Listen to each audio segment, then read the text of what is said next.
Welcome to the Common Historian, where the past refuses to stay buried.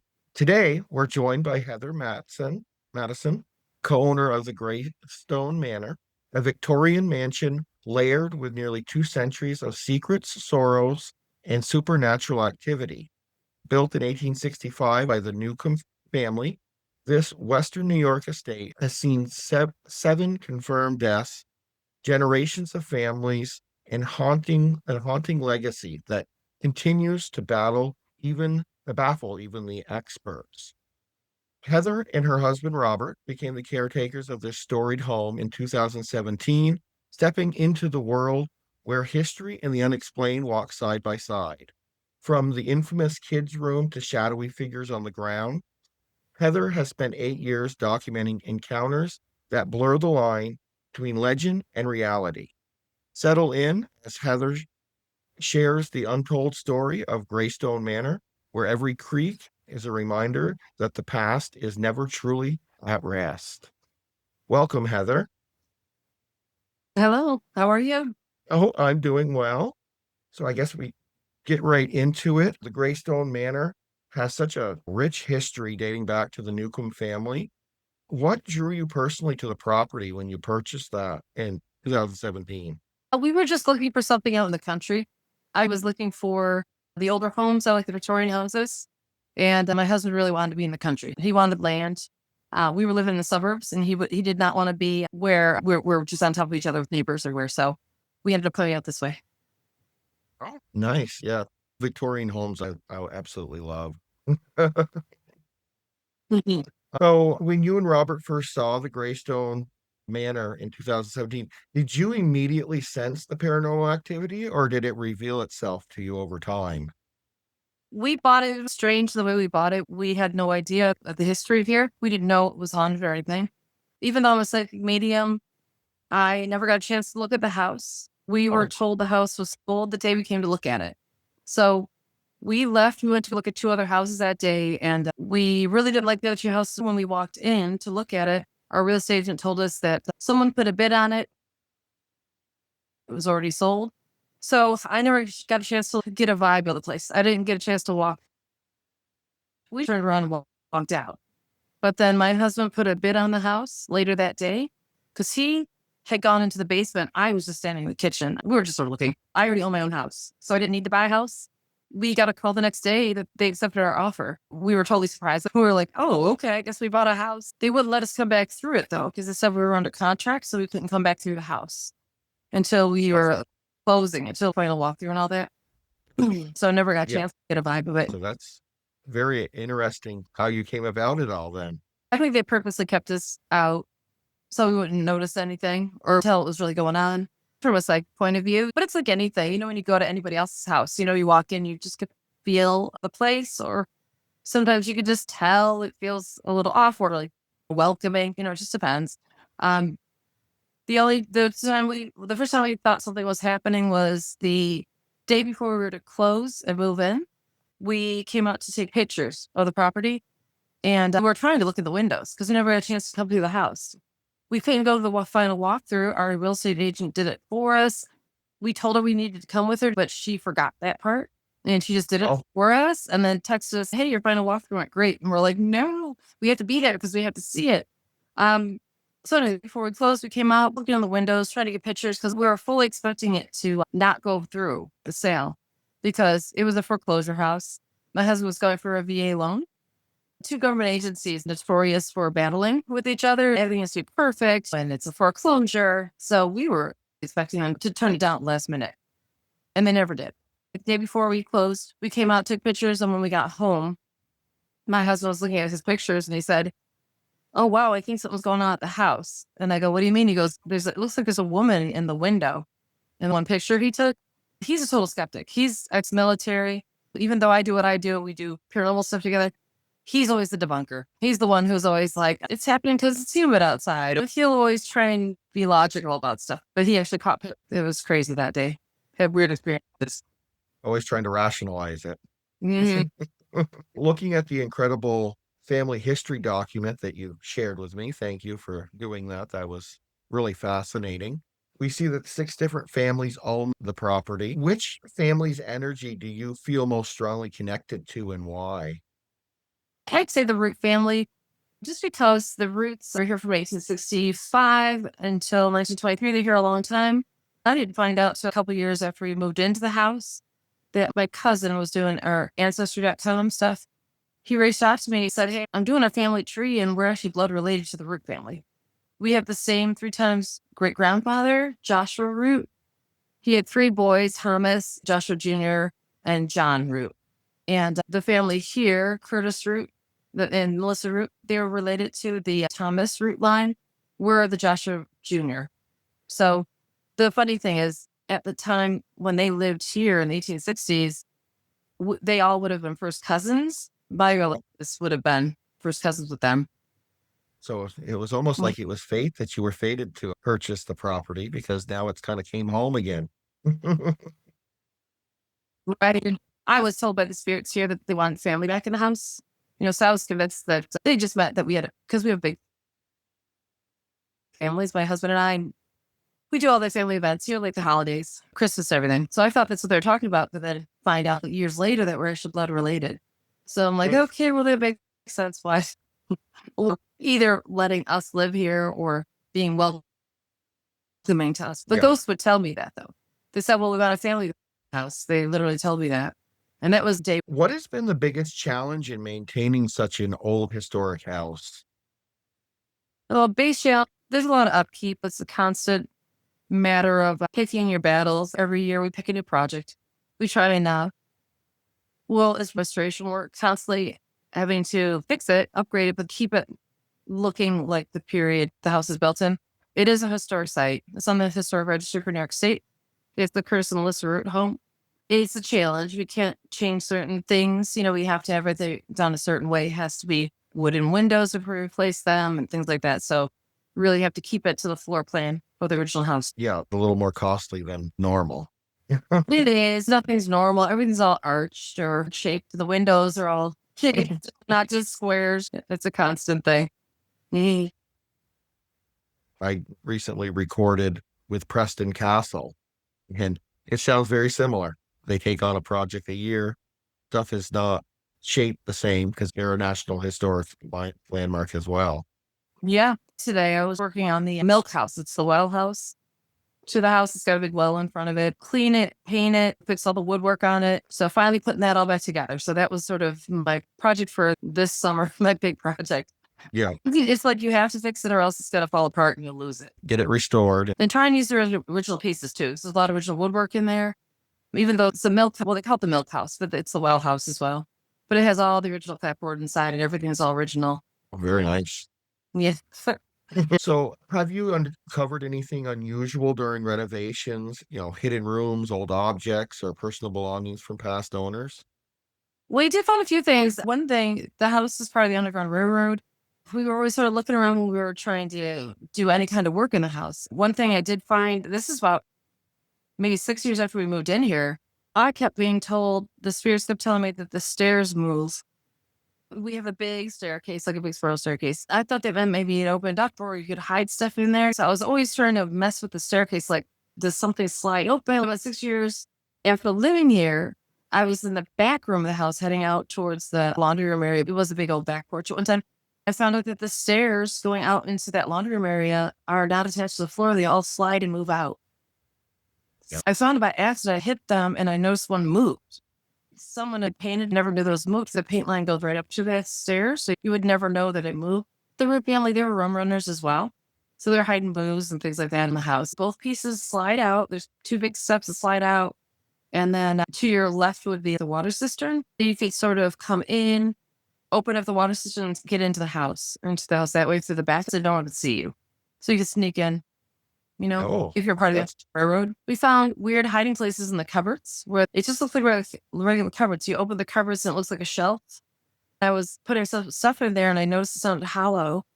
When I push down on the bottom of the shelf, it pops open and you can fit rifles in there. It's a big, weird, long cavity. It's really strange. It just looks like a regular cupboard. Found money in the floor in the bathroom upstairs. It used to be the servant's kitchen. but there's a knot hole in the floorboards. We were cleaning up in there. Happened to look in there because it was a sort of a big knot hole that you could see down, and put a flashlight in there, and there's dollar bills in there. So somebody put a bunch of dollar bills in there. So that's sort of cool. We figured out how to slide all those open too. We got the floorboards to the point where we could lift them up. Somebody opened that up to run the electric in there one time. That was weird. We found that. Definitely a couple weird things.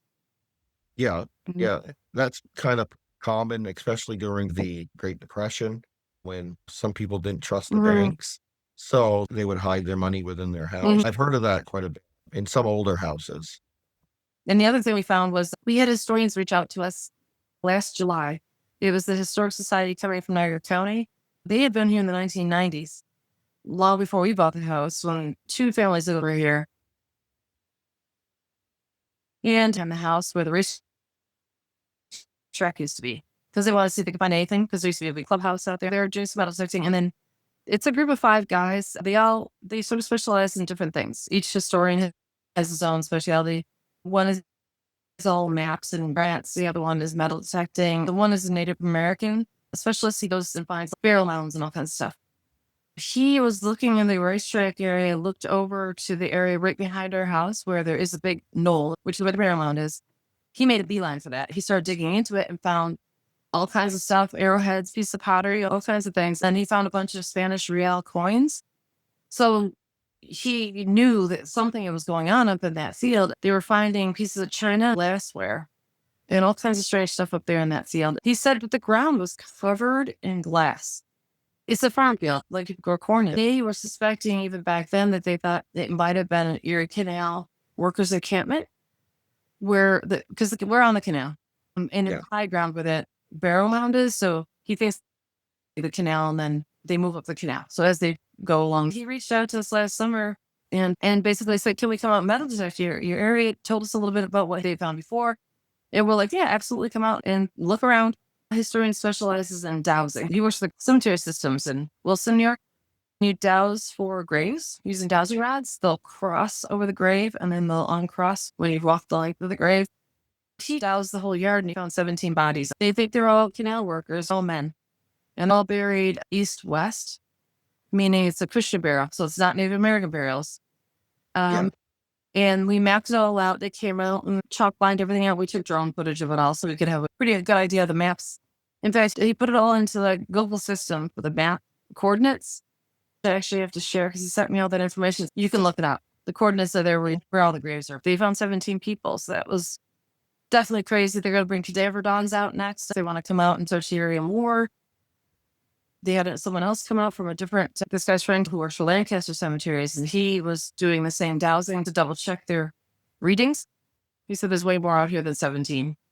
They want to bring cadaver dogs. They want to bring out ground penetrating lidar to see if they can see what's going on under there. They did come out with a postal digger, dug into one of the graves, and bones came up. That was this past July. A couple months Oh, ago, they were digging into the graves, and as soon as bones started coming up, they stopped. yeah. So they found, which is what That's quite interesting. I wonder when they finish how many there actually will find in the end. That I don't know. They found a chuck wagon where their encampment was up in the hill. They found pieces of spoons and china so they could tell where they had set up their food area, like their chuck wagon. And that was right on our property, right at the edge of the cornfields as it starts to slope up into high ground. nice. So your website Yeah. documents a lot list of paranormal activity at the Graestone. What was your first unexplained experience at the manor? I said one of the first thing would be seeing shadow people, full body apparitions. It was throwing me off because my house is in the suburbs.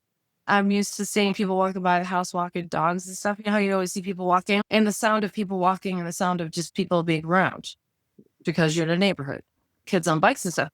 I kept getting that sound that there were people outside.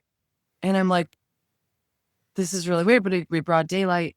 And a couple of times I went to the kitchen, I could see out into the fields and farmers fields through what looked like alfalfa like tall grass away from the house.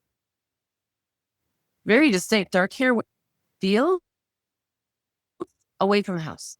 I saw him like 4 times. I see him, and then I'd stop and look again and be like, where did he go? There's a road with no sidewalk where he was walking or anything. So yeah, seeing people, that was pretty easy. And also the feeling of having my feet grabbed going down the basement stairs. It was Oh, just no open staircase, the basement, like no risers on the stairs. And I would go down the stairs because we were unpacking, bringing stuff up and down the stairs. And a couple times I felt like someone had grabbed my ankle, like pulled it just as I go to it didn't feel like my foot was caught on something. It literally felt like someone had grabbed my foot. And I'm like, what the heck? They're trying to trip me downstairs. And I immediately bought wood and I put risers up on the stairs. Because the feeling of being watched onto the staircase, as you're walking towards the staircase, you can see the stairs open. I just felt there was somebody under there. I see that there's somebody under there. And it was freaking me out. I did talk to the lady who lived there before me, this lady Ginger. The thing here, I finally was put a chance with her, and she told me, get the hell out. Like she, and I told her what I did. I said, well, I tried to fix that, you know. But she goes, yeah, there's something down there right behind the stairs. She said it was a portal area. But yeah, that's it. That would be a couple of weirdest things. so multiple people have died on the property. Curtis Rue, his wife Melissa, Daniel Stowell, and others. Do you think that these tragedies are what anchors these spirits to the Greystone? Because there's been a lot of strange deaths for sure. I would say that's probably a piece of it, especially with the Curtis Root situation up in the green room and Dorson Rosman having the mesothelioma and the breathing issues in the gold room. You know, I just think they were here for so long. And I think that they either feel like they want to protect the property or they're still sort of here. But yeah, I think that does make a difference, maybe how they passed, you know? Yeah, Yep. they're kind of still stuck there. They're stuck there, but when I talk to them, they say they're more like protect. There's a lot of weird stuff going on here. More I there for protection. don't know if we get all the Native Americans out back, the show people on the Yes. chant and drumming and all that. And the music, we hear the weird music, like flute music. It's crazy. So, which room or area of the manor has the strongest paranormal activity? I would say they all have different areas for sure. And the energy's changeable. The rooms always have their own vibes. The basement area where we have a billiard table set up now, we have like pool table area. That's where we get a lot of interaction when people get scratched and things like that. They hear people talking down there. People have been touched, but shadow people have been seen down there, photographed. So I would say the basement. It's a weirder. I don't like to go down there once it's dark out. I won't go down there myself. I don't blame you. Okay. No, it's too weird. The basement is the size of the whole upstairs. So it's not just a small basement. It's not like a normal root cellar or anything. This is a very big basement. It has a lot of different rooms, you know, and so Oh, and the house is long, like rectangular sort of. And so when you come down those basement stairs to the end of the house, you have to walk all the way to get to the back room. So it's that, like a walk past other rooms to get into that room. yeah. So probably after dark is not the Mhm. best time to go down there. Well, I know that there's some paranormal investigators that probably would disagree with that. Yeah, But you have different experiences in different parts of the house. yeah. But to me, this is active. No matter what, it always seems like there's something going on in there. So, the kids' room has a disturbing history with a substantial slide lock and reports of Dutch boy ghost and the crazy laughing lady. What do you think Hmm. happened in that room historically that created such troubled spirits? I'm not sure they call it the vortex room too. But people feel dizzy in there. You watch people walk in there and they'll actually wheeze back and forth. Like they'll be standing still, but you'll see them rock back and forth. It's really weird. It's got a strange energy. It could be the ghost of Benjamin Root. He's one of the younger Root children. He's the one that Ginger's son saw in the room, would wake him up at night, want to play, come out of the closet. If you tell him to come out of the closet, sit in the bed, it wouldn't let him sleep. Would bug him. I would say it might just be a combination of that because he's young, but then we've had other people witness things in that kid's room that's also odd. It always seems like it's a small child, though. But then we do have one of the Newcomb children died there too. The Newcombs built the house back in the 1840s. So, we know that they lost another boys. Let's have a lock on their door like that. Yeah. Ginger was convinced, and so am I, that there's something going on there, like hanky panky, or somebody's screwing around with some of the servants, because there are all these 18, 19, 20-year-old Irish girls living in the house as servants and things like that. And somebody lost a bunch of babies as well, because there are a bunch of little baby graves next to the porch Oh, when you first walk in on they call it the smoking side of the house. So we know someone lost a bunch of children as well. So there's been some strange things going on in that area. there's just so much. It seems like each room has a different story almost. Yeah. Some accounts mention full apparitions and voices. Do you feel the activity is residual energy, intelligent spirits, or a mixture of both? I think it's a mixture of both. I think they're very intelligent. They know when people are coming. They definitely interact. I think it was such a social house back in the day when it was first built. Being on the canal, it's a canal house. It would have been very busy here. It would have been like being on the thruway living here, because the thruway or the canal is like 4 houses down from us. And then they had the racetrack. So people would come out here to watch the races. And then they had Curtis Root and Sons. He was a farrier, so he owned a big blacksmith shop. And then the Newcombs were Coopers. So they built carriages and everything. There would have been people coming and going here all the time. And then part of the Underground Railroad, they were in politics. They're all politicians as well, and psychics. So there's a funny mix of things going on here. Yeah, hmm But that sounds like I think there's residual. I think it's present as well. okay. They seem very intelligent. When you ask the answer. Yeah, and that's what I got from the research, but I figured I'd ask and see what your thoughts were on it. Sort of hear you. Okay. Did you want to say something? The dog on me. Hi, Oh, buddy. Go ahead. during the filming of Kindred Spirits, what did Amy Bruni and Adam Berry discover that you hadn't experienced before? It was funny years later to figure out when they were focusing on the graves that we did uncover. We found some graves. We knew there were unmarked graves on the property. We just didn't know who they were at the time. Now we know that they're the canal workers, but at the time we didn't really know. Those were uncovered only recently. Right before they showed up, we had Forrest's visit, and they were pointing out all the graves that they knew about on the property when they came to stay with us, because they kept telling us on the phone that there were unmarked graves, or that there were some tombstones out there, but they didn't know who was buried. And we couldn't find any of these tombstones. It was Ginger's daughter came to stay with us. She said, well, there's a bunch in this tall grass over here. So we had just cleared that whole area out, found all these tombstones, chance to like clean up over there. We had planted trees and done our own stuff, but we did an Estes method back there where Amy was wearing headphones, and it's where you hear the static. You have the SB7 play, and then you're hearing voices, and then you say what you're hearing. And Yeah. she said, when I was sitting there with Adam, we were sitting up by the graves, and she says, there's 17 buried behind you. And she goes, that was really weird. And she was freaking out about that. And so I told her, I said, yeah, we know that there's graves. We just didn't know how many. And then 5 years later, when those historians came here and they're dug for graves, they found 17 graves. So that was really weird, because she called it 3 years ago. And the other thing that was funny is that we did a seance in the basement with, there's a point where she brings a bag out and she says, can you tell what's in this bag? You know, items and things like that. No idea what was in the bag. Touch the outside of the bag. I'm not going to feel it. I just want to touch it. She goes, yeah. So it's Terry.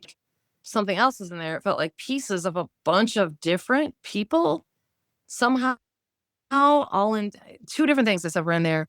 And they were freaked out. They were like, oh my God, And I go, what is in this bag? They unzip it, and there's 2 coffee cups in there, to-go cups with lids. And the one coffee cup had graveyard dirt from the cemetery that we had uncovered. The other cup, they had gone up into the high field where the burial mound was, shovel of dirt from the burial mound. The reveal was about the Native American spirits that run the property. And that's what Chip kept picking up, the Native American stuff outside.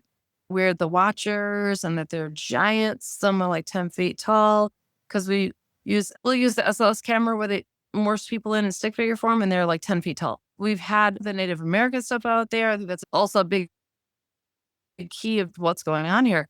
The reveal was all about the Native American aspect. They consulted a Native American historian to ask, they were asking questions about the area, and it validated, yes, that there's a big massacre that happened in there, about the Native American aspect of it. And then when our episode aired, the producer called me and said, because we don't want to offend the Native American community, because there's this thing called the script.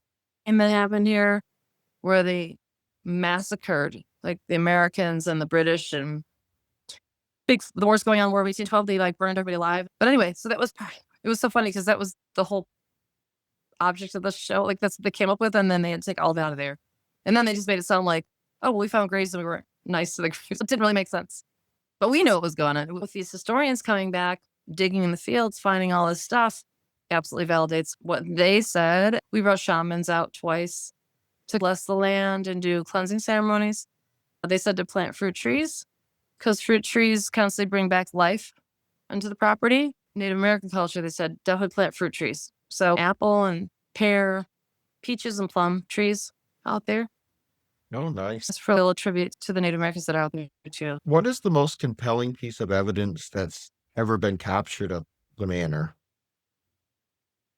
To me, it's a crazy laugh that I caught with my recorder in the basement. There's a lot of different things, but that one in particular is wild because it was my recorder. There was a couple staying overnight. They were not paranormal investigators, but they wanted to investigate. So we let you investigate. We'll let you borrow equipment. We'll show you how to use everything. We were sitting in the room where the pool table is, the area where I told you it's weird. Yeah. I'm sitting at a table. I was sitting across from the wife, and the husband was sitting to my right. I had everything on the table, and I was showing them how to use everything, and everything started lighting up only in front of the wife.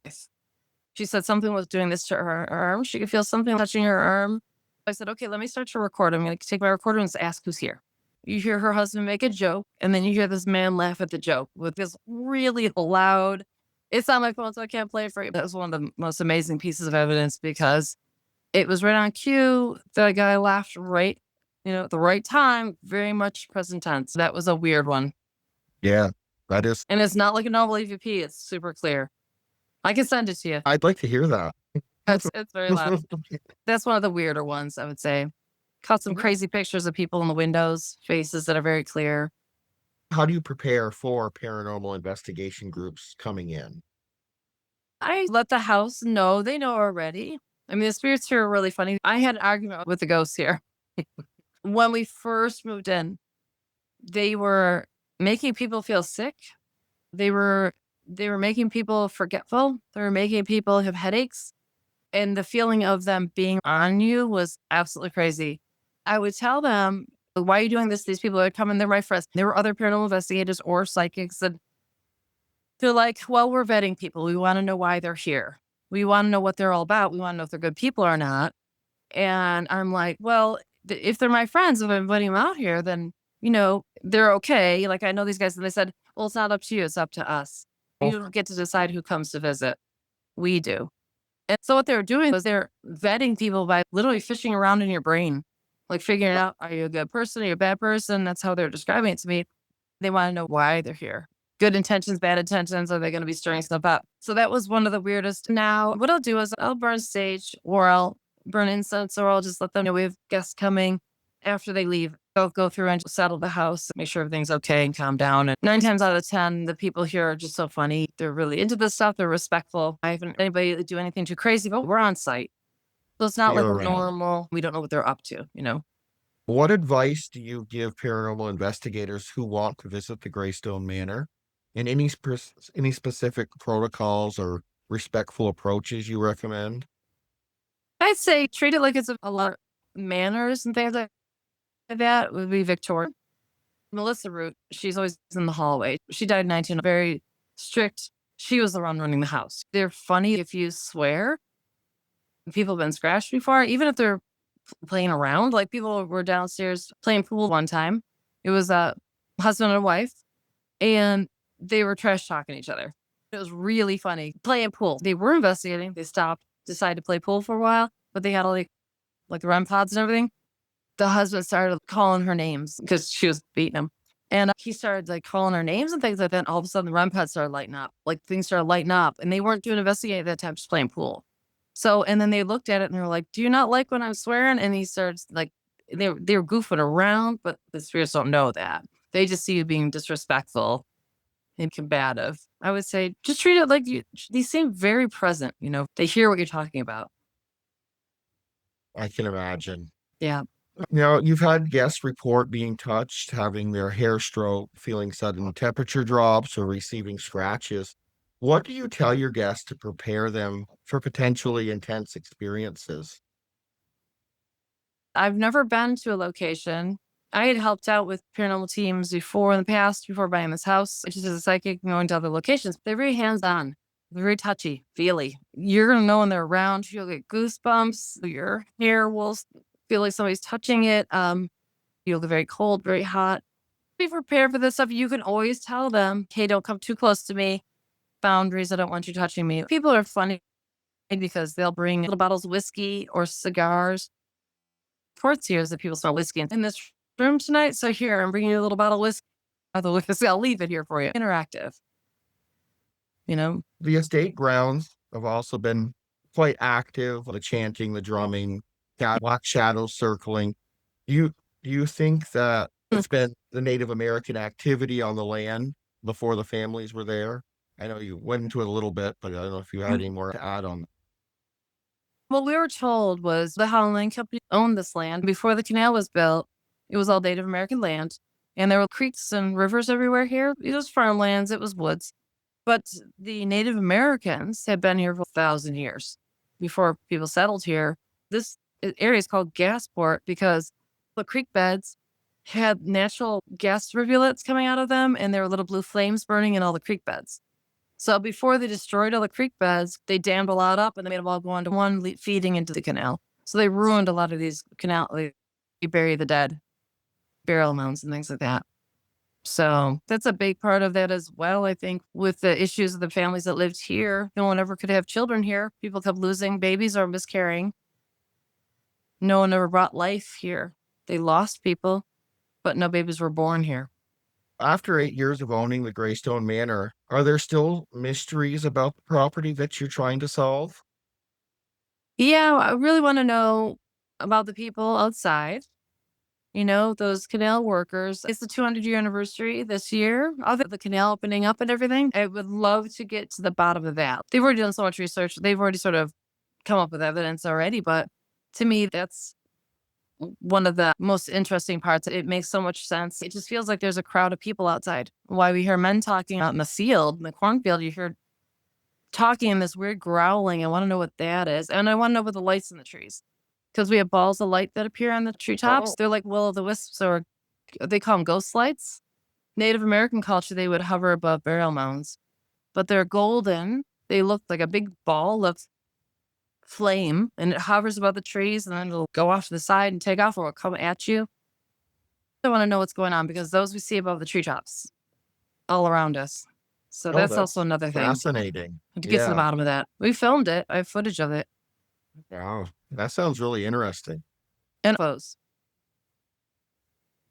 There's been reports of UFO. She had issues with, she said she would see spaceships and aliens, and the neighbors up the street.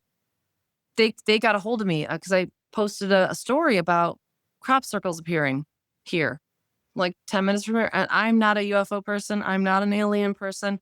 Ghosts, sure. Psychic stuff, sure. I, aliens are just not my wheelhouse. Like, I don't know anything about aliens. But then all these people in the area kept talking about ghost lights in the trees and reports of UFOs at crop circles. I Googled it, and sure enough, crop circles appear in the farm fields around here. The neighbors of the street said they saw 3 grays, the aliens with the big eyes, walking across her farm field towards her house. You know how they talk about ghosts and aliens, all that stuff going hand in hand. Another layer that's being added. Right, exactly right. We've had some UFO hunters out here, though. They've caught some crazy stuff. They did a documentary out here, too, in the sky with the stars flashing back, and it was crazy. So, I don't know. It's been wild. Hmm. For our viewers who are fascinated by the intersection of history and the paranormal, what makes Graestone Manor unique among all the haunted locations you've experienced? I really just think it's the layers of history. I mean, going back to it being Canal House, the American burials here, the massacre that happened here, And then going all the way up with the roots being part of the Underground Railroad and owning their plantation down in Virginia. The whole time they owned this house, they owned a plantation in Virginia. Curtis's great grandfather was best friends with Thomas Jefferson of New York. He was organizing a lot of that as well. He was a senator of New York for 25 years and head of all the Masons too. Orestes Root, big political figures. They owned that plantation down in Virginia, and they were shuttling slaves out there or anyone who wanted to escape. Their plantation was a racetrack, racing, breeding racehorses. So that's what the plantation was, a training farm or track for racehorses. So anyways, there's a lot of that. And then they would bring them up here with the ponies, slaves, and people coming as groomsmen and jockeys. They'd come up as like, oh, we're taking care of these ponies. And then 10 minutes from us is Lake Ontario. And then you go right into Canada. So there's different layers of things that go on here. And then you have all the other stuff going on with the dairy farmers. So there's a lot of different layers. So many different things, the layers and time different periods. aspects. Yes, and each one's weirder than the next. A lot of history in this one little area. And then all the War of 1812 stuff as well, Yeah. Where I am, there's a lot of that too. I'm near Plattsburgh, New York. Yeah. Battle of Plattsburgh, and the town I live in, there's quite a few. I think there's a couple battles here. So it's kind of a historic town as well. And you're right across from Montreal too, right? Montreal's about 45 minutes away. I literally live right on the border. I've been up in Plattsburgh. Beautiful up there. Oh, I love the is. Adirondacks. Anyway, What are your hopes for the Graestone Manor's future, both as a home and a historical haunted location? I really want to get the historic registry online. We need to get the historic architectural historian to do the detail work of the house. I wanted to get the Erie Canal aspect, all the graves, all that's validated and added into the history as well. I really wanted just to preserve the house, make sure no one in the future comes in and like puts a Dollar General here or takes the house down. It's such a unique property. It's so well preserved. It's strangely preserved with Mina living here till she was almost 100. And all that time period, she never did anything in the house. She didn't update anything. So we have original light switches and everything from the Root family, going back to the original electrician stuff in like 1910, like the original chandeliers. Ginger rewired everything, but left a lot of the original features. I would like it just to sort of whoever takes it over someday, that they still respect it and keep it, because it is a funny little time capsule. So get all the paperwork done so that it can't be taken down, or like you said, put a Dollar General. Put Dollar General's on every corner. Yeah. Mhm. So kind of my last question, is there anything that I missed covering that you'd like to share with the common historian viewers? I think we covered quite a bit of stuff. I would just say if you're, into any kind of investigating, we're a funny location because it's a museum that you can stay in, that you can sleep over in, and we're really good about being open to anything public, like for YouTube stuff, for filming, taking pictures. We encourage it. We're like, please come out and film, because I know a lot of places won't let you do that, especially museums. But we're all about it because those are the people who catch things. We're like, please come and film. Take pictures as much as you want. I just think it's a fun opportunity for people. If you're really into ghost hunting, it's a unique location just so you can do that stuff. Amy Bruni, I don't know if you're familiar with her Paranormal Circle at all. There's something called the Paranormal Circle where she does live interviews. She just installed a webcam here. It's 24 hours a day. It's in our pool table area, the billiard room downstairs. So you can watch the pool table area anytime and comment if you see something like shadow stuff or whatever. She can go back and look at it. That was just added. Oh, so that's new. I'll have to go check that out. The cellar does fascinate me from different things I've heard and what you've told me today too.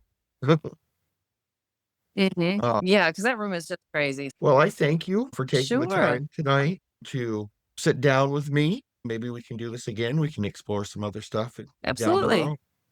Sounds good. It's on my bucket list of places I want to visit. So maybe someday I will get down there and see it for myself. Heather Mattison's journey with Graestone Manor is a living proof of some of history's demands to be heard. They linger in the halls, whisper through the walls, and challenge everything we think, from the Newcomb family's first days to the chilling mystery still unfolding. The Victorian estate is a testament to the power of memory and the unknown. If you're captivated by the crossroads of history and the paranormal, you're in the right place. Hit subscribe button and ring the bell so you'll never miss a deep dive into haunted history. Share your haunted history comments in the comments below, and maybe I will feature it in a future episode. Until next time, keep questioning, keep exploring, and remember, the most unforgettable histories are the ones that refuse to stay silent.